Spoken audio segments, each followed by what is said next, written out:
Link from Bhavya Bharat.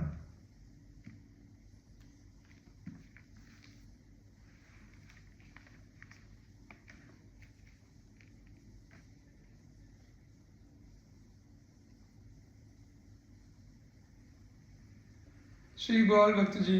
बात पुरानी है। किसी गांव में ग्वाल भक्त रहते थे। संत सेवा में उनकी बड़ी प्रीति थी। घर में जो भी उत्तम सामग्री बनती उसे वो चुपचाप ले जाकर वन में संतों महात्माओं को निवेदित कराते। ग्वाल भक्त के पास बहुत सी भैंसें थी। दिन भर उन्हें चलाना ही उनका नित्य कार्य था और उन्हीं से उनकी आजीविका चलती थी। घर में उनकी माता और वे कुल दो ही प्राणी थे। एक बार की बात है, उत्सव का दिन था। माँ ने घर में अनेक प्रकार के स्वादिष्ट व्यंजन बनाए थे। रसोई से आती भीनी भीनी मधुर सुगंध ग्वाल भक्त के अंतःकरण को रससिक्त कर रही थी। वे सोच रहे थे कि माँ कब भोजन परोसे और मैं कब लेकर जाऊं। जब उनसे रहा नहीं न गया तो माँ से बोले, मैया तू मेरे लिए पकवान अंगोछे में बांध दे, मैं वन में जाकर खा लूंगा। आखिर भैंसें भी भूखी होंगी, उन्हें भी तो चलाना है। भोली माँ ने अंगोछे में ढेर सारे पकवान बांध दिए। कुछ पकवान और भी ग्वाल भक्त ने माँ की नजरें बचाकर बांध लिए और एक बड़ी सी गठरी बना ली।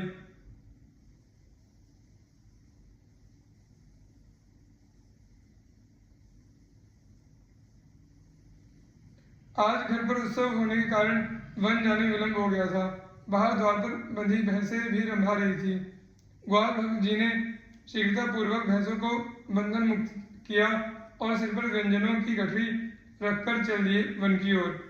वन में पहुंचने पर जब भैंसें चढ़ने मग्न हो गई तो आपने सिर पर गठरी उठाई और भैंसों को छोड़कर चल दिए संतों के आश्रम की ओर। वहां पहुंचकर संतों के चरणों में शीश रखकर विनय की कि प्रभु, घर में उत्सव होने और अकेली बूढ़ी माँ द्वारा ही व्यंजन बनाने के कारण देर हो गई। कृपा कर क्षमा करें, क्योंकि बिना आप लोगों के प्रसाद ग्रहण किए मैं भी शीत प्रसाद नहीं पाऊंगा। ग्वाल भक्त जी का ऐसा प्रेम भाव और ऐसी निष्ठा देखकर संत लोग भी गदगद हो गए। भला हो भी क्यों ना, इस भाव के तो भगवान ही भूखे रहते हैं। संतों की पंगत बैठी, सिया हरि नारायण गोविंदे का कीर्तन हुआ, बड़ी जय बोली गई। फिर सबने धीरे धीरे प्रसाद पाया। जब सब संतों ने प्रसाद पा लिया तो श्री ग्वाल भक्त जी ने सब पात्र धोए और स्वयं भी शीत प्रसादी पाई।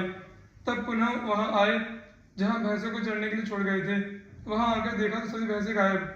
वह यह कि जब ये संतों के पास चले गए थे तो चोरों ने भैंसों को बिना चरवाहे के चढ़ते देखा और हाँक ले गए। ग्वाल भक्त जी को न तो भैंसों की चोरी का दुख था, न ही संत सेवा करने का पछतावा। समस्या सिर्फ यह थी कि भैंसों के बारे में माँ को क्या बताएंगे, पर उन्होंने उसका भी उपाय सोच लिया। रोज की तरह शाम को लौटकर आप घर आए तो माँ ने पूछा, भैंसें कहाँ हैं? भक्त जी ने सोचा कि सच्ची बात बता देंगे तो माँ को बहुत दुख होगा। जब माँ को भैंसों की याद आएगी तब तो वो हमें डांटे फटकारेंगी, साथ ही संतों को भी चार खड़ी खोटी सुनाएंगी। इस तरह नित्य क्लेश हो जाएगा। अतः उन्होंने सच्ची बात छिपा ली और बोले, माँ एक बेचारा गरीब ब्राह्मण भूखों मर रहा था, मैंने सब भैंसें उसे दे दी। वह भैंसों को चराएगा और दूध से घी बनाकर इकट्ठा कर लेगा तथा छाछ मट्ठे से अपना काम चलाएगा। कुछ दिनों बाद वह घी और भैंसों को वापस कर जाएगा।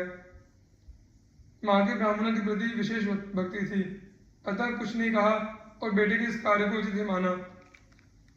धीरे धीरे समय बीतता गया। भैंसों की बात भी आई गई हो गई।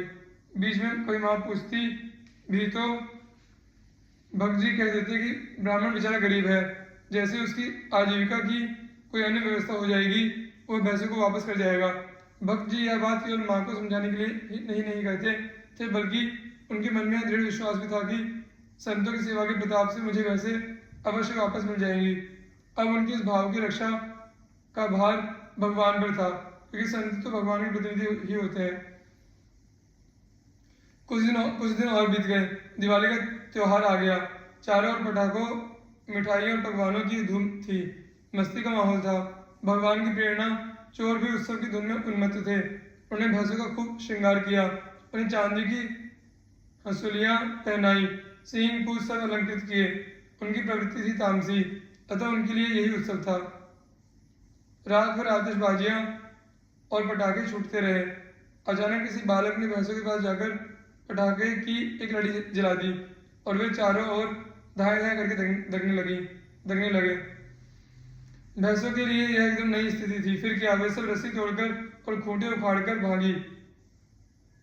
भक्त जी की भैंसों ने कुछ दूर जाने के बाद भक्त जी के घर का रास्ता पकड़ा और उन्हीं के पीछे चोरों की अन्य भैंसों ने भी अनुसरण किया। सुबह होते होते सभी भैंसें आभूषणों सजी धजी भक्त जी के दरवाजे पर उपस्थित हो गई और रमाने लगी। भक्त जी की माँ ने जब भैंसों के रमाने की आवाज़ सुनी तो भक्त जी से कहा, बेटा ये तो अपनी भैंसों की आवाज़ है, जा जाकर देख।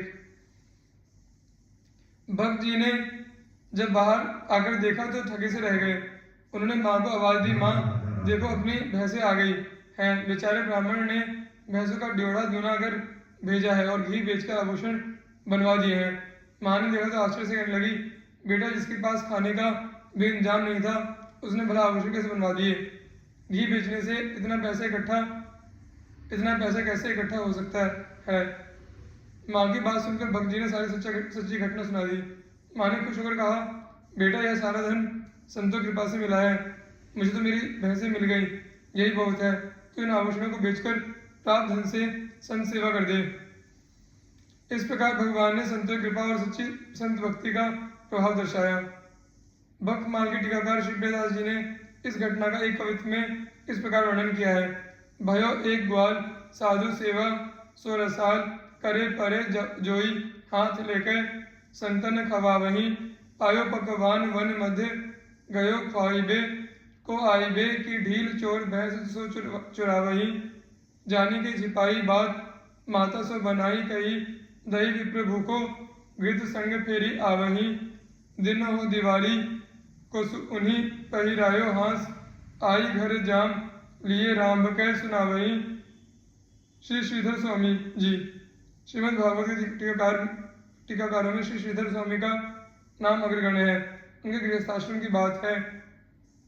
एक बार आप रास्ते में चले आ रहे थे। ठगों ने आपसे पूछा, तुम्हारे साथ और भी कोई है क्या? आपने कहा, मेरे प्राणों के आधार श्री रघुनाथ जी मेरे साथ हैं। ठगों ने साथ चलकर किसी को न देखकर समझ लिया कि इनके साथ कोई भी नहीं है। तब वे इन्हें मारने और लूटने का उपाय करने लगे। इसी बीच ठगों ने देखा कि धनुष बाण धारण किए हुए परम सुकुमार प्रभु श्रीधर जी के साथ चल रहे हैं। बीच बीच में भगवान ठगों को नहीं दिखाई देते। ठग जैसे ही मारने का प्रयत्न करते वैसे ही बाण तानकर डराते हुए भगवान दिखाई पड़ते। ठग लोग साथ साथ लगे चले ही आए। जब वे अपने घर आ पहुंचे तब ठगों को श्री रघुनाथ जी कहीं भी नहीं दिखाई पड़े। तब वे श्री श्रीधर स्वामी जी से पूछने लगे, सांवले से धनुष बाणधारी जो आपके साथ है वे कहाँ है? श्रीधर स्वामी जी समझ गए कि रघुनाथ जी ने ही वन में साथ रहकर कष्ट दूर किया है। प्रभु की कृपा का अनुभव करके आपने गृहस्थाश्रम का भार अपने सिर से उतार फेंका और भजन करने लगे। चोरों ने भी रहस्य जानकर स्वामी जी की शिष्यता स्वीकार की। श्रीधर स्वामी का वर्णन 46 में भी आया है।